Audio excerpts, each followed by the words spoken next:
Rainbow allrounder exterior paint, বাংলাদেশের আবহাওয়া উপযোগী একমাত্র পেইন্ট। দর্শক সবাইকে আমন্ত্রণ নিউজ 24 এর সকাল 7টার সংবাদে আপনাদের সঙ্গে আছি আমি তামিমুর রহমান তন্ময়। ভিন্ন প্রেক্ষাপটে আজ পালিত হচ্ছে পবিত্র হজ।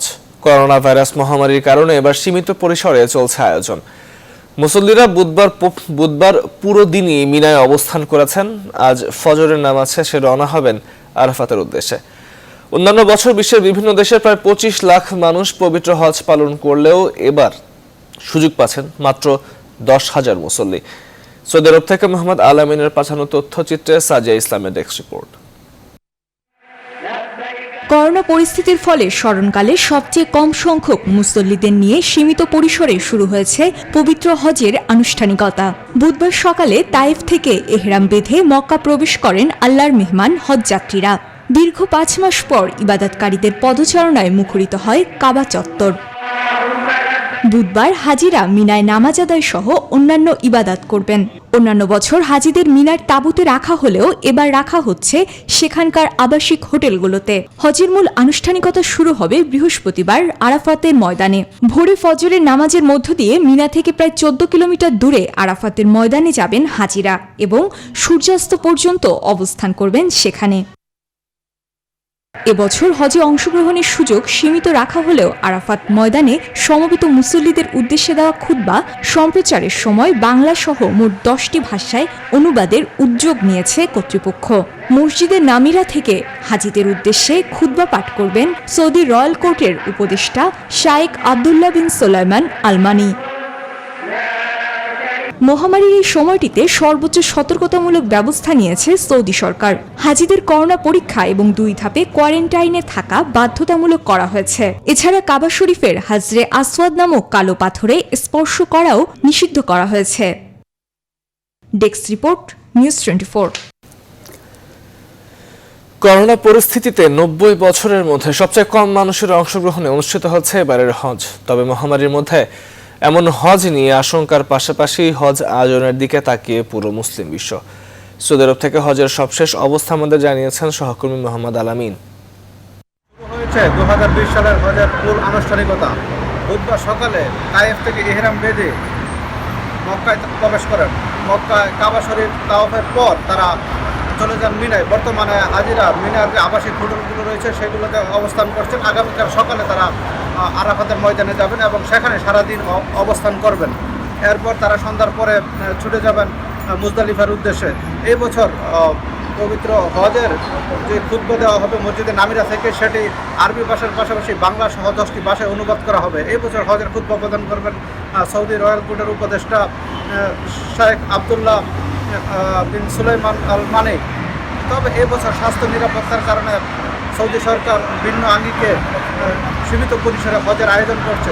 হাজিদের স্বাস্থ্য নিরাপত্তা এবং নির্বিঘ্নে যাতে হজ পালন করতে পারেন সেই ব্যাপারে সকল প্রস্তুতি কিন্তু তারা নিয়েছেন। হাজিদেরকে শারীরিক দূরত্ব বজায় রেখে কিন্তু তাদের কার্যক্রম পরিচালিত হচ্ছে। 20 জন করে হাজিদেরকে গ্রুপে ভাগ করা হয়েছে এবং প্রত্যেকটি হাজিকে গ্রুপে ভ্রমণ করানো হচ্ছে। তাছাড়া প্রত্যেক 50 জন হাজির জন্য একজন চিকিৎসক নিয়োগ করা হয়েছে। সৌদি সরকারের প্রত্যাশা এবছর একটি নজিরবিহীন এবং সুন্দর হজ ব্যবস্থাপনা অনুষ্ঠিত হবে, সেদিকে তাকিয়ে রয়েছে বিশ্বের মুসলমানরা। এবার আমাদের বিশেষ আয়োজন সাইফলন কোরবানির হাট।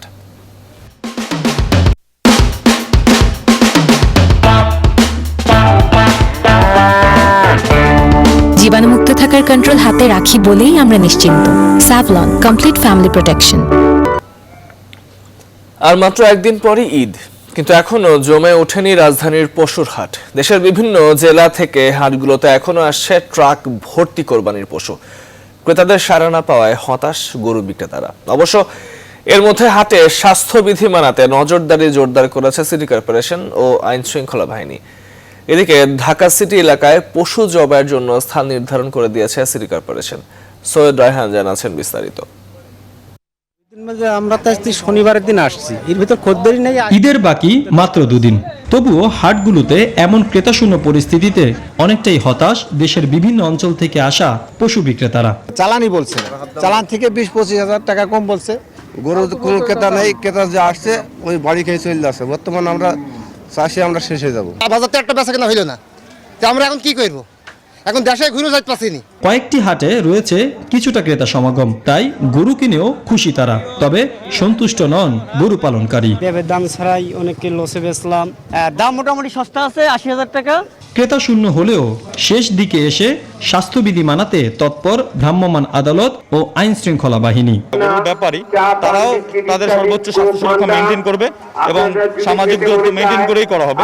এবং আপনারা দেখছেন যে অনেক জায়গায় কিন্তু সেই বিষয়গুলো আমরা মেনটেন করেছি এবং ওই রকমের জটলা করা যে করার এটা কিন্তু সুযোগ নাই। আর এবারের ঈদে 256 স্থানে ঢাকা উত্তর সিটি এলাকায় পশু জবাইয়ের জন্য নির্ধারণ করা হয়েছে বলে জানিয়েছে মেয়র।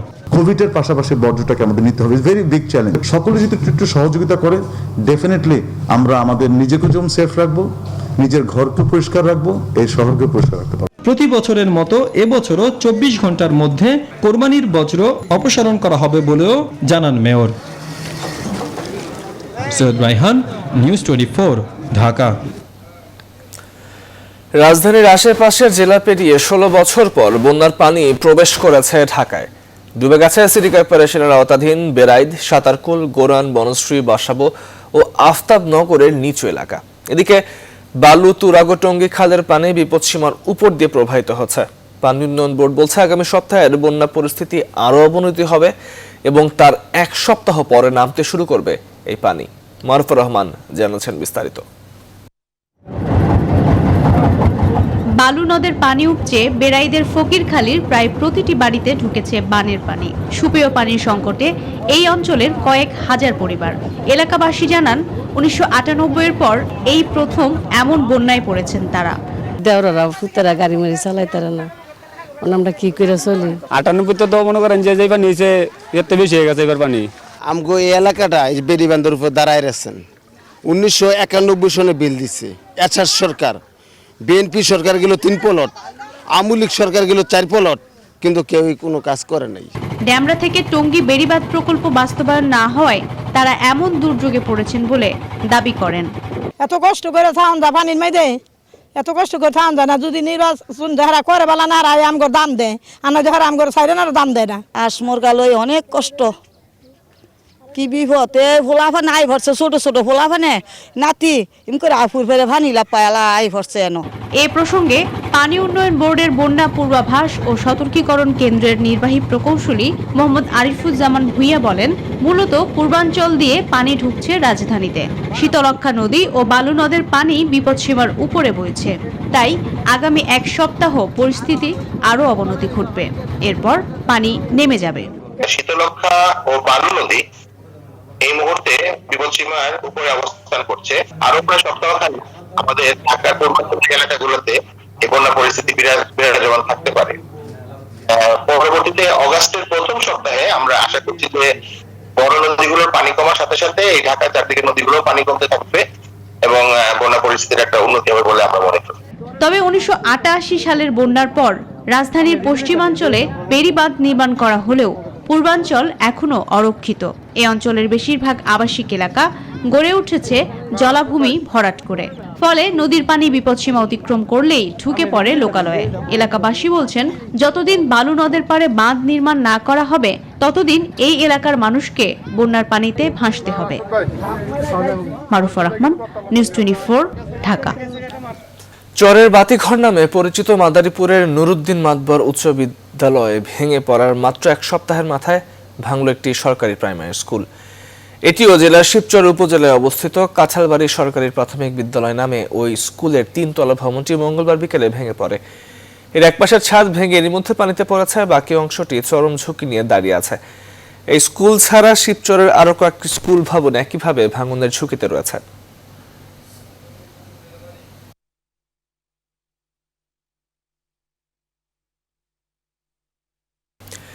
ঈদুল আজহার পরই দেশের সকল আদালত খুলে দেয়া হবে বলে জানিয়েছেন আইনমন্ত্রী আনিসুল হক। ফলে করোনা ভাইরাসের কারণে প্রায় 5 মাস স্বাভাবিক কার্যক্রম বন্ধ থাকার পর আবারও সচল হতে যাচ্ছে আদালত অঙ্গন।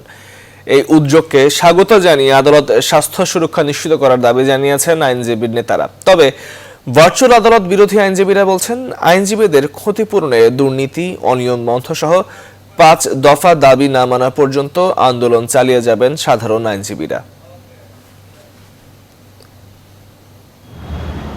দেশে কোভিড-19 সংক্রমণ দৃশ্যমান হওয়ার পর থেকে গেল মার্চে সরকারি ছুটি ঘোষণার পর বন্ধ করে দেওয়া হয় দেশের সকল আদালতের কার্যক্রম। কিন্তু করোনার বিস্তার বাড়ায় দীর্ঘ হয় এই স্থবিরতা। ফলে সুপ্রিম কোর্টের ফুল সভায় ভার্চুয়াল মাধ্যমে সীমিত পরিসরে আদালতের কার্যক্রম পরিচালনার সিদ্ধান্ত হয়। এই অবস্থা প্রায় 5 মাস অতিক্রম হওয়ায় আইনজীবীদের দাবির মুখে ঈদ উল আজহার পর দেশের সব আদালত খুলে দেওয়ার সিদ্ধান্ত হয়েছে বলে জানিয়েছেন আইনমন্ত্রী আনিসুল হক। বলেন, কারাগার স্পর্শকাতর জায়গা হওয়ায় আসামিদের আদালতে না নেয়ারও সিদ্ধান্ত আসছে। ঈদের পরপরই মাননীয় প্রধান বিচারপতি আমাকে যা বলেছেন তা অনুযায়ী খুলে দেওয়া হবে। ট্রায়ালটা করলে পরে হয়তো কারাগারে অসুবিধা হতে পারে। তিনি আমার সাথে তিনি একমত পোষণ করেছেন এবং বলেছেন যে ট্রায়াল তিনি এখন খুলে দেবেন। তবে করোনার সংক্রমণ না কমায় বিষয়টি গুরুত্ব দিয়ে আদালতে স্বাস্থ্য সুরক্ষার ব্যবস্থা করার দাবি আইনজীবী নেতাদের। অনুরোধ করবো যাদের রেগুলার যেদিন মামলা নাই উনি যেন ওদিন না আসেন, এবং আমি আরো অনুরোধ করবো তারা যেন ব্যক্তিগত সুরক্ষা সামগ্রী অর্থাৎ মাস্ক, গ্লাভস, হ্যান্ড স্যানিটাইজার এগুলো সাথে রাখেন। এদিকে আদালত না খোলা পর্যন্ত আস্থা রাখতে পারছেন না আন্দোলনকারী আইনজীবীরা। তাদের দাবি, করোনায় ক্ষতিগ্রস্ত আইনজীবীদের ক্ষতিপূরণ সহ 5 দফা দাবি না মানলে আন্দোলন অব্যাহত রাখবেন তারা। নিয়মিত আদালত খুলে দেওয়া, 2 নম্বর হলো আইনঙ্গন থেকে দুর্নীতি উচ্ছেদ করা, 3 নম্বর হলো ঐচ্ছিক ছুটি 2020 সাল এবং 21 সালে সকল ঐচ্ছিক ছুটি বাতিল করতে হবে। তারপরে আইনজীবীদেরকে 5 লক্ষ টাকা ব্যাংক লোন দিতে হবে সুদবিহীন। গেল 31 মে ভার্চুয়াল আদালতের মাধ্যমে বিচারিক কর্মকাণ্ড শুরু হলেও পর্যাপ্ত টেকনিক্যাল সাপোর্ট না থাকায় এর বিরুদ্ধে আন্দোলন করেন আইনজীবীরা। হাবিবুল ইসলাম হাবিব, নিউজ 24, ঢাকা। শিক্ষা প্রতিষ্ঠানের চলমান ছুটি 21 আগস্ট পর্যন্ত বৃদ্ধি করা হয়েছে। এই সময়ে দেশের সব রকমের শিক্ষা প্রতিষ্ঠান বন্ধ থাকবে।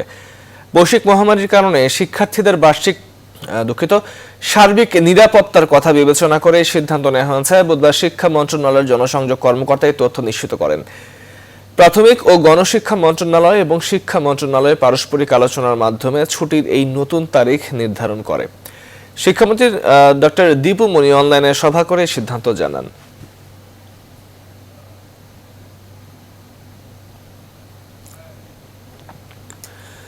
করোনা মহামারীতেও ভয়াবহ তৎপরতায় লিপ্ত সীমান্তের মাদক চোরা কারবারিরা। টেকনাফ দিয়ে মিয়ানমারের ইয়াবার চালান ছড়িয়ে পড়ছে রাজধানী সহ সারা দেশে। চোরা কারবারি কঠোরভাবে নিয়ন্ত্রণ অভিযান শুরু করেছে আইন শৃঙ্খলা বাহিনী। অভিযানে বন্দুক যুদ্ধে গেল 1 মাসে মারা গেছেন 57 মাদক ব্যবসায়ী। আর মাদক নিয়ন্ত্রণে পুলিশ মহাপরিদর্শকের আরও কঠোর অভিযানের হুঁশিয়ারিতে নড়েচড়ে বসেছে প্রশাসনও। ফখরুল ইসলাম জানাচ্ছেন বিস্তারিত। মাদকের ভয়াবহ ছোবল থেকে যুব সমাজ রক্ষায় দেশজুড়ে 2018 সালে সর্বাত্মক যুদ্ধ ঘোষণা করে সরকার। এরপর টেকনাফ থেকে তেঁতুলিয়া পর্যন্ত মাদকের সব সীমান্ত রুট ধরে কয়েক মাস ব্যাপী চলে আইনশৃঙ্খলা বাহিনীর বিশেষ অভিযান। সেই সময় বন্দুক যুদ্ধে প্রায় 150 মাদক ব্যবসায়ী মারা যান, আটক হন 14,000-এর বেশি। এরপর দীর্ঘ 1.5 বছর পর করোনাকালের স্থবির পরিস্থিতির মধ্যেও আবারও মাথাচাড়া দিয়ে ওঠে মাদক চোরাকারবারি ও ব্যবসায়ীরা। পুলিশ, র্যাব ও মাদকদ্রব্য নিয়ন্ত্রণ অধিদপ্তর সমন্বিতভাবে আবারও মাদকের বিরুদ্ধে জিরো টলারেন্সের হুঁশিয়ারি দেন। কঠোর অভিযান পরিচালনায় নির্দেশ দেন কর্মকর্তাদের। করোনাকালীন সময়ে অর্থাৎ বিগত 3 মাসে সর্বমোট 2000-এর বেশি মাদক ব্যবসায়ীকে র্যাব মাদক সহ গ্রেফতার করতে সক্ষম হয়েছে। বিপুল পরিমাণের মাদক, ইয়াবা, গাঁজা, ফেন্সিডিল সহ অন্যান্য সকল মাদক দ্রব্য র্যাব আসামি সহ গ্রেফতার করতে সক্ষম হয়েছে। বিশেষ অভিযানের শুরুটা সীমান্তের টেকনাফ থেকে। আটক হয় ইয়াবা ফেন্সিডিলের বড় চালান। সীমান্তের নদীপথের কক্সবাজারে শুধু জুলাই মাসেই বন্দুকযুদ্ধে মারা যায় 23 মাদক ব্যবসায়ী। আইন সালিশ কেন্দ্রের হিসেবে সারা দেশে চলতি মাসেই বন্দুকযুদ্ধে মারা যায় 43 জন। এই সকল অভিযান মূলত আমাদের একটি নির্দিষ্ট এলাকা কেন্দ্রিক হয়ে থাকে তেমনটি নয়। মূলত যেসব এলাকা অত্যন্ত ঝুঁকিপূর্ণ, যেসব এলাকা দিয়ে বাংলাদেশের অভ্যন্তরে মাদক পাচার হয়ে থাকে বা বাংলাদেশে মাদক ঢুকে, সে সকল প্রত্যেকটা জেলাতে র্যাব অত্যন্ত সচেষ্ট আছে এবং যে কোনো পরিস্থিতিতে আমরা মাদকের যে জিরো টলারেন্স নীতি সরকার ঘোষণা করেছে এর বাস্তবায়নের লক্ষ্যে র্যাব কাজ করে যাচ্ছে।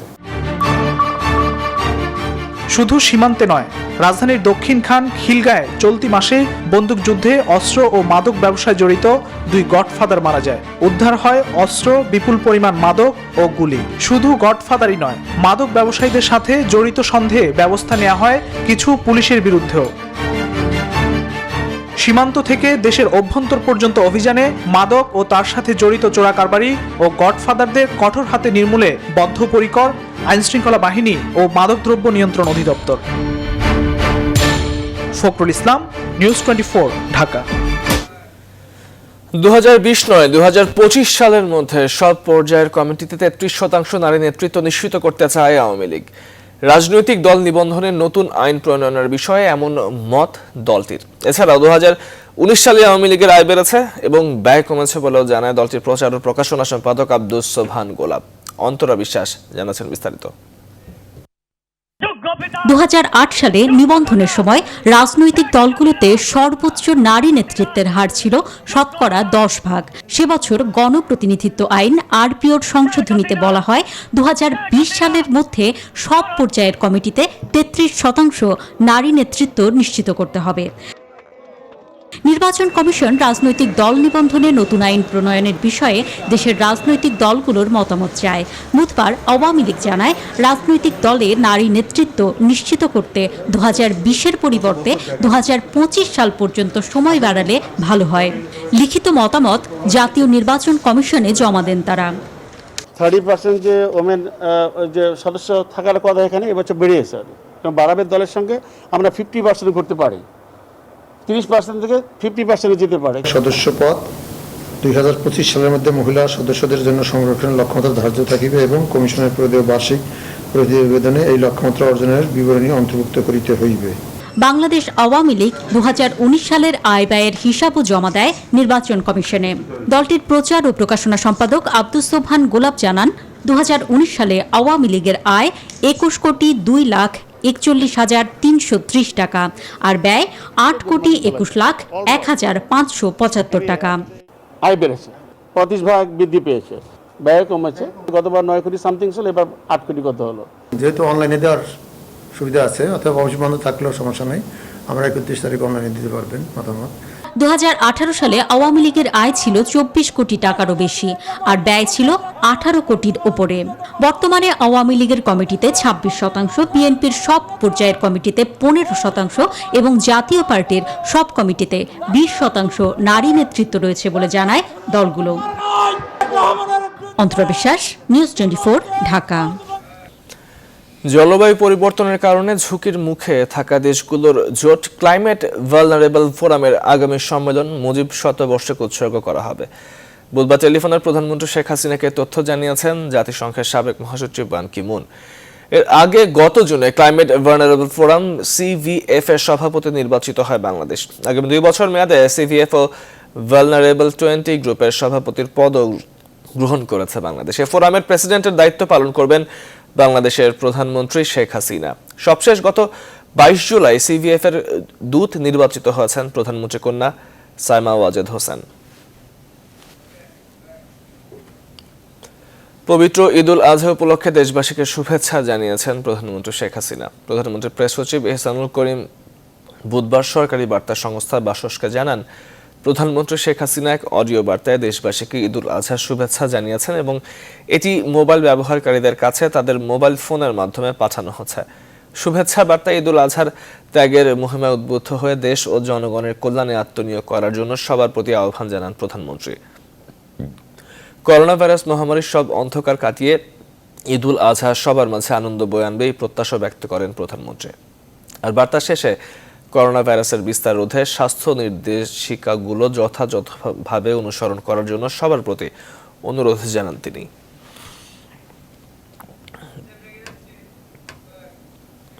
দর্শক, নিউজ 24 সংবাদে পর্যায়ে নিচ্ছে একটি বিরতির সঙ্গেই থাকুন।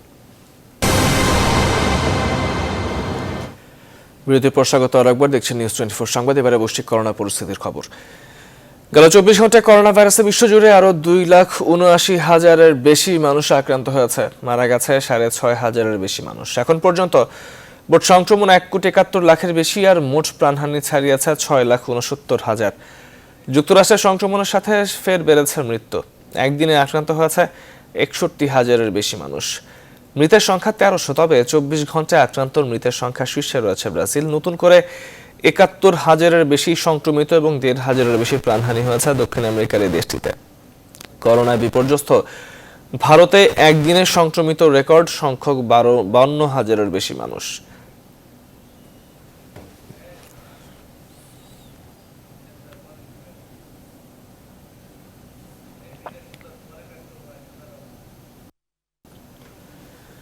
বিশ্ববাজারে করোনার ভ্যাকসিন আনতে 2 সপ্তাহের মধ্যে একটি সংক্রান্ত অনুমোদন পেতে চায় রাশিয়া। এজন্য মস্কোর গ্যামেলিয়া ইনস্টিটিউটের বিজ্ঞানীরা দিনরাত অক্লান্ত পরিশ্রম করে চলেছেন। তবে রাশিয়ার এই ভ্যাকসিনের কার্যকারিতা নিয়ে শঙ্কা প্রকাশ করেছেন বিশ্বের অন্যান্য দেশের গবেষকরা। অক্সফোর্ডের করোনা ভ্যাকসিন তৃতীয় দফায় মানবদেহে প্রয়োগের জন্য ভারতের 5টি ক্লিনিক্যাল সাইট প্রস্তুত করা হয়েছে বলে জানিয়েছে দেশটির বায়োটেকনোলজি বিভাগ। সাজিয়া ইসলামের ডেস্ক রিপোর্ট। 10 আগস্টের মধ্যেই বাজারে করোনার প্রথম ভ্যাকসিন আনতে তোড়জোড় চালাচ্ছে রাশিয়া। মার্কিন সংবাদ মাধ্যম সিএনএনকে দেওয়া এক সাক্ষাৎকারে এমনটি জানিয়েছেন রাশিয়ার স্বাস্থ্য সচিব কিরিল দিমিত্রিভ। এজন্য মস্কোর গ্যামেলিয়া ইনস্টিটিউটের বিজ্ঞানীরা দিনরাত অক্লান্ত পরিশ্রম করে চলেছেন। বিশ্বে করোনার সম্ভাব্য 139টি ভ্যাকসিন নিয়ে গবেষণা চললেও কেবল 5টি তৃতীয় ধাপের হিউম্যান ট্রায়ালে আছে, তবে কোনোটিই বাজারজাতকরণের অনুমোদন পায়নি। রাশিয়ার ভ্যাকসিন নিয়ে এখন পর্যন্ত কোনো বৈজ্ঞানিক তথ্য সামনে না আসায় এর কার্যকারিতা নিয়ে শঙ্কা প্রকাশ করেছেন বিশ্বের অন্যান্য দেশের গবেষকরা। এদিকে অক্সফোর্ডের তৈরি করোনা ভ্যাকসিনের হিউম্যান ট্রায়ালের জন্য ভারতের 5টি জায়গা চূড়ান্ত করা হয়েছে। দেশটির মুম্বাই ও পুনেতে প্রায় 4,000 মানুষের শরীরে করোনার এই ভ্যাকসিনের চূড়ান্ত পর্যায়ে ট্রায়াল হবে।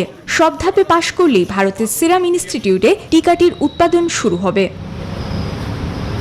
তবে করোনা চিকিৎসায় আবারও হাইড্রোক্সিক্লোরোকুইনের সমর্থনে মঙ্গলবার সাংবাদিকদের সাথে কথা বলেছেন মার্কিন প্রেসিডেন্ট ডোনাল্ড ট্রাম্প। বলেন ওষুধটি করোনার প্রাথমিক চিকিৎসায় কার্যকর বলে তথ্য পেয়েছেন তিনি। সাজিয়া ইসলাম, নিউজ 24।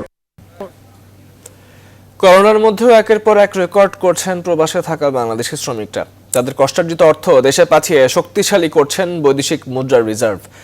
জুলাই মাসের প্রথম 27 দিনে প্রবাসীরা রেমিটেন্স পাঠিয়েছে 224 কোটি মার্কিন ডলার। এক মাসে এত পরিমাণ অর্থ আর কখনোই আসেনি। বিশেষজ্ঞরা বলছেন পাঠানো রেমিটেন্স ধরে রাখতে সরকারের আরও ভালো পদক্ষেপ নেওয়া উচিত। সুলতান আহমেদ জানাচ্ছেন বিস্তারিত। বাংলাদেশের অর্থনীতি যে দুটি পিলারের উপর দাঁড়িয়ে, তার একটি তৈরি পোশাক রপ্তানি, অন্যটি রেমিটেন্স। বিশ্বের বিভিন্ন দেশে ছড়িয়ে থাকা 1 কোটিরও বেশি শ্রমিকের ঘামের ফসল বড় অঙ্কের এই অর্থ। করোনার মধ্যে যখন অর্থনীতিতে অশনি সংকেত দেখা দিয়েছে, তখন একের পর এক ইতিবাচক রেকর্ড জন্ম দিয়েছে এই খাত।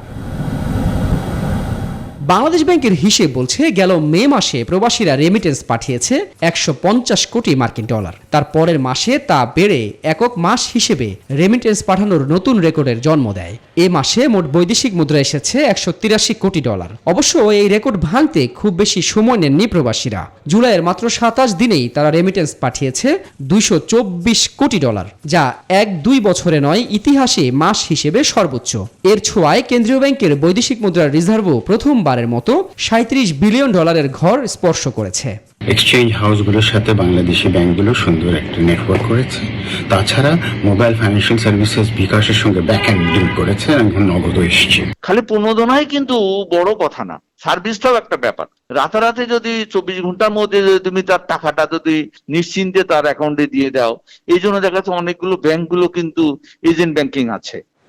গেল 2 বাজেটে রেমিটেন্স পাঠানোর উপর নগদ 2% প্রণোদনা দিয়েছে সরকার। এতে আগের চেয়ে হুন্ডি পাঠানো কমেছে বলে মনে করেন বিশেষজ্ঞরা। তাদের সামর্থ্য মতো বেশি অর্থ দেশে পাঠিয়েছেন।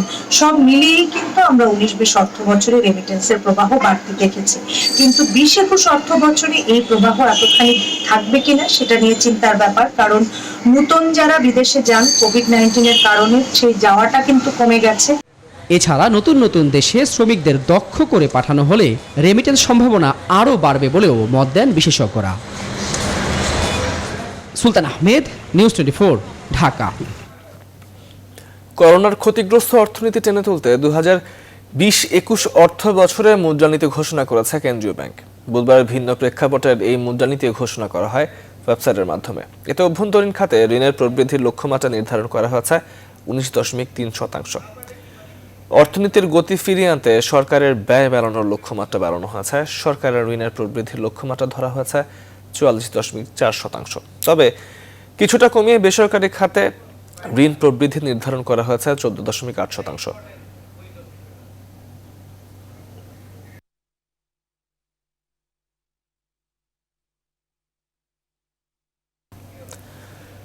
চট্টগ্রাম দরিদ্র জনগোষ্ঠীর জন্য 1 মিনিটের ঈদ বাজার চালু করেছে সেনাবাহিনী। 24 পদাতিক ডিভিশনের নির্দেশনায় একটি ইঞ্জিনিয়ারিং কনস্ট্রাকশন ব্রিগেড এই উদ্যোগ নিয়েছে।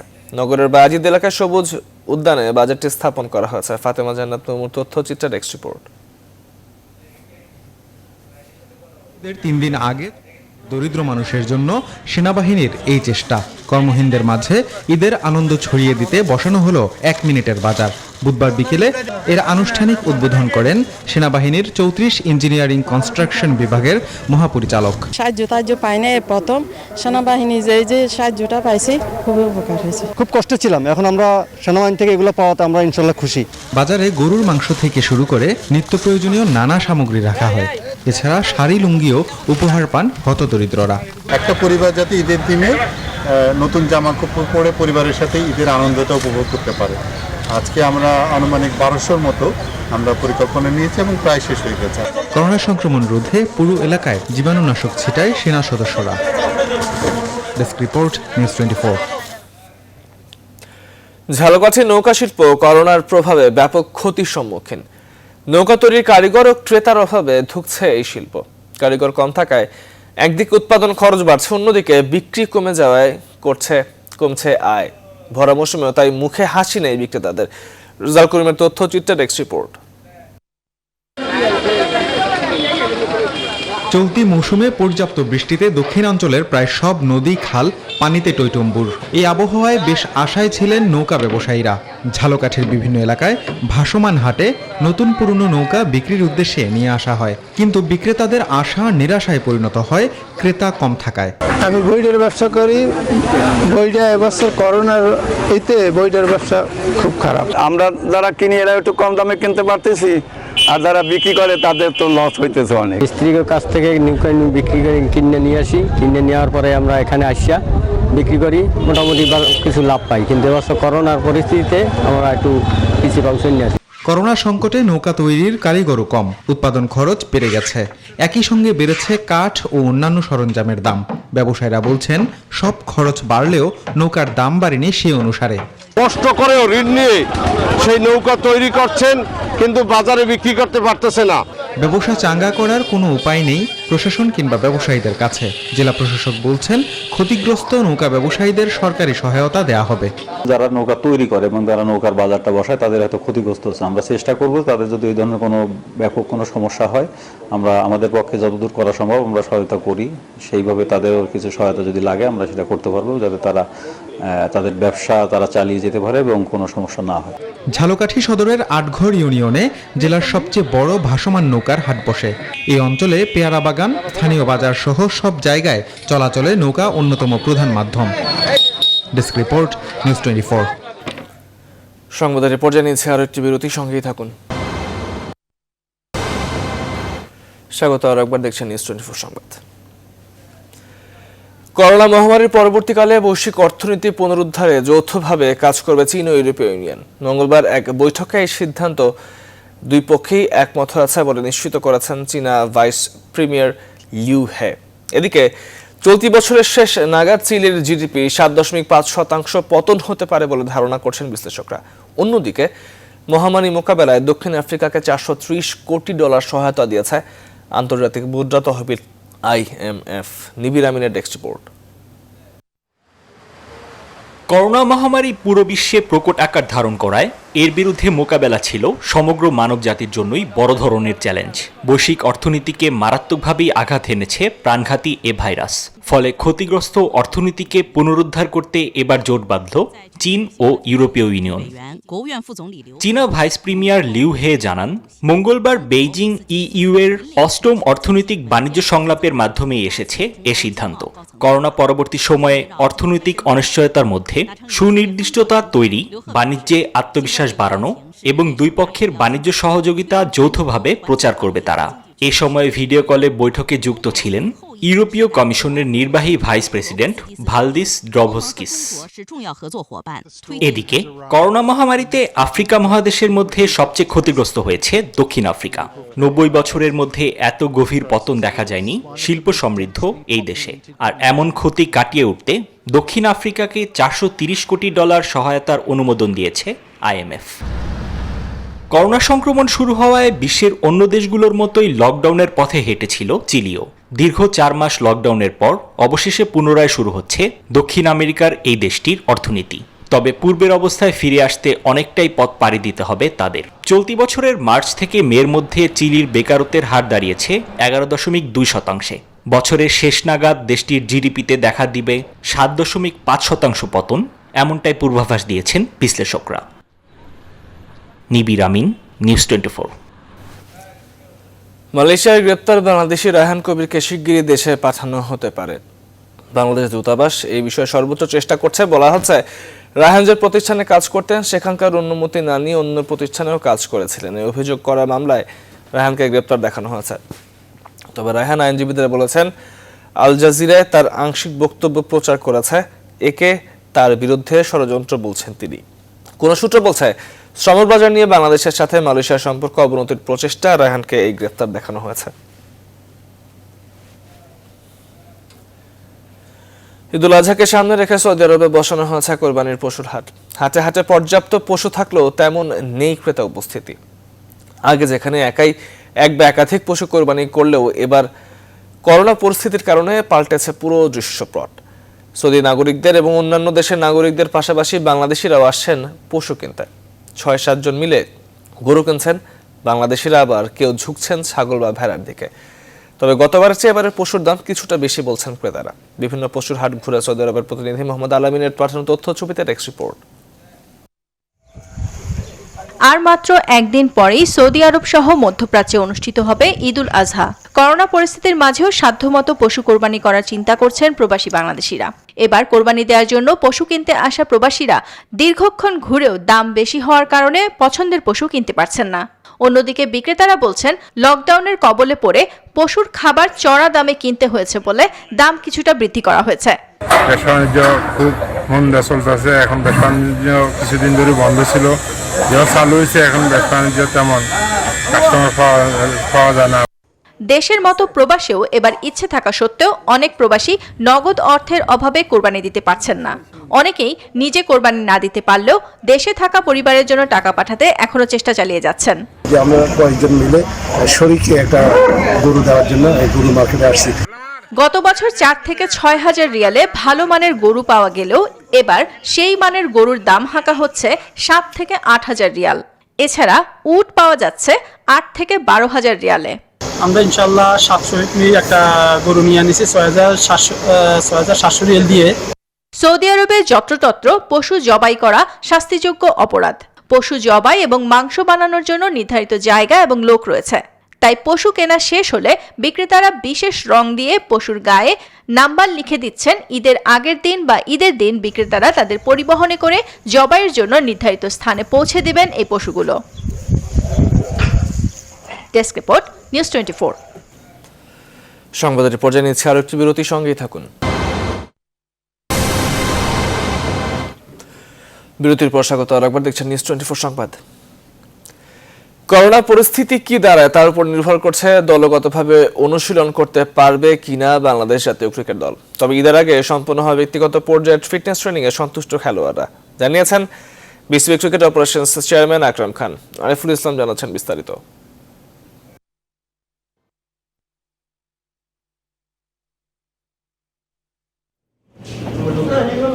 ক্রিকেট মাঠের 4 মাসের বিরতি কেটেছে। করোনা ভীতি কাটিয়ে 10 দিনের ফিটনেস ট্রেনিং সম্পন্ন করেন 13 ক্রিকেটার। দেশের 4 ভেন্যুতে চলে ব্যক্তিগত পর্যায়ের এই অনুশীলন। মুশফিক তাসকিন মিঠুনদের ছালিয়ে নেওয়ার সুযোগটা ভালোভাবেই করে দিয়েছে বাংলাদেশ ক্রিকেট বোর্ড। সুরক্ষিত রেখেছে স্টেডিয়াম, খেলোয়াড়দের সঙ্গে সামাজিক দূরত্ব ছিল যথাযথ। তাই উপভোগ্য ছিল সপ্তাহখানেকের ক্যাম্প, বলছেন cricket operations chairman Akram Khan. এটা ভালো যে অনেকদিন পর আপনার প্লেয়াররা মাঠে আসছে এবং ওদেরও কথা শুনেছি, ওরা একটু মানে খুব ভালোভাবে ব্যাপারটা নিয়েছে এবং এনজয় করেছে। তো আমরা তো সবসময় চাই, বোর্ড সবসময় চাই যেন ওদেরকে আমরা ভালো ফ্যাসিলিটিস দিই বা করার চেষ্টা করি, বাট এখন যেহেতু সিচুয়েশনের জন্য আমাদের এই অবস্থা, তো আপাতত এখন বন্ধ আছে। ঈদের পরও আমরা ইন্ডিভিজুয়ালি করছি। করোনা পরিস্থিতি বিবেচনায় ঈদের পর শুরু হতে পারে দলগত অনুশীলন। সবুজ সংকেতে দেখা না পেলে চলবে ব্যক্তিগত পর্যায়ের ফিটনেস ট্রেনিং। করোনার যদি ভালো দিকে যায় আল্লাহর রহমতে, তাহলে আমরা স্কোয়াড করে আপনার যে টিম প্র্যাকটিস শুরু করব, আর না হলে ইন্ডিভিজুয়ালি যদি কেউ করতে চায় আমাদেরকে রিকোয়েস্ট করলে আমরা ওটা করে দিই। এখন কি কেউ আগ্রহ দেখিয়েছে? আরো মনে হয় কিছু বাড়বে না এখন পর্যন্ত, যেহেতু ঈদের বন্ধ পর বুঝে যাবে, বাট আমার মনে হয় যে সংখ্যাটা বাড়বে। ঈদের ছুটি কাটিয়ে ৮ আগস্ট মাঠে ফিরবেন ক্রিকেটাররা। আরিফুল ইসলাম, নিউজ 24। বৈশ্বিক মহামারী করোনা ভাইরাস টালমাটাল করেছে পুরো বিশ্বকে। এমন অবস্থায় সরকারি বেসরকারি নানাভাবে স্বাস্থ্য সচেতন করা হচ্ছে। এই সংকটময় মুহূর্তের কিছু দৃশ্য দর্শকদের জানান দিতে নাটক নির্মাণ করেছেন নির্মাতা প্রীতি দত্ত। নাম মানুষের গল্প। ফাতেমা কাউসার জানাচ্ছেন বিস্তারিত। করোনা বদলে দিয়েছে মানুষের জীবনযাত্রা। প্রতিদিনকার জীবনে এসেছে নানা পরিবর্তন। লকডাউনের এই সময়ে নানা ধরনের সমস্যার সম্মুখীন হতে হচ্ছে মানুষকে। এমন বাস্তবতা নিয়ে এবার নাটক নির্মাণ করেছেন নির্মাতা প্রীতি দত্ত। মানুষের গল্প শিরোনামের এই নাটকের গল্পে উঠে আসবে 4 জন মানুষের লকডাউনের সময় নানা সংকট মুহূর্ত। পাশাপাশি থাকবে করোনাকালের নানা বিভ্রান্তি ও দিক নির্দেশনার কথা। করোনার এই পরিস্থিতিতে কিভাবে তাদের জীবনযাত্রাকে বদলে নিল বা তাদের জীবনে কি প্রভাব আসলো, অথবা সেই মানুষগুলোরই করোনা যদি হয়ে যায় প্রিয়জনকে হারানোর আশঙ্কা কেমন হতে পারে সেটা, এরকম 4 জন মানুষের গল্প নিয়ে এবার মানুষের গল্প শিরোনামে ঈদে আসছি। সম্প্রতি স্বাস্থ্যবিধি মেনে নাটকটির শুটিং শেষ হয়েছে, যার প্রধান 4টি চরিত্রে অভিনয় করেছে ইরফান সাজ্জাদ, মৌসুমী হামিদ, নজরুল রাজ ও মিলি বাশার। প্রত্যেকটা মানুষ তার বর্তমান সাময়িক বিষয়টাকে তুলে ধরেছে। আমাদের ডিরেক্টর প্রীতি দত্ত সেভাবে এটাকে লিখতে পেরেছে এবং আমার কাছে মনে হয়েছে এটা একটা মর্মস্য গল্প, যে গল্পটা মানুষের হৃদয়ে একটু হইলেও গেঁথে রাখবে। উচ্চবিত্ত একটা মানুষের যে লকডাউনে আটকা ঘরের ভিতরে, তার এক ধরনের ক্রাইসিস, ধরেন যারা চোর ছেচরা সমাজে তাদের এক ধরনের ক্রাইসিস হচ্ছে এই সময়। তো সব ধরনের ক্রাইসিস নিয়ে 4টা আলাদা আলাদা গল্প একটা জায়গায় কানেক্টেড। ঈদে একটি বেসরকারি টিভি চ্যানেলে প্রচারিত হবে সচেতনতামূলক নাটক মানুষের গল্প। ফাতেমা কাউসার, নিউজ 24, ঢাকা। দর্শক, শেষ করছে এখনকার নিউজ 24 সংবাদ। সঙ্গে থাকবার জন্য এতক্ষণ ধন্যবাদ সবাইকে।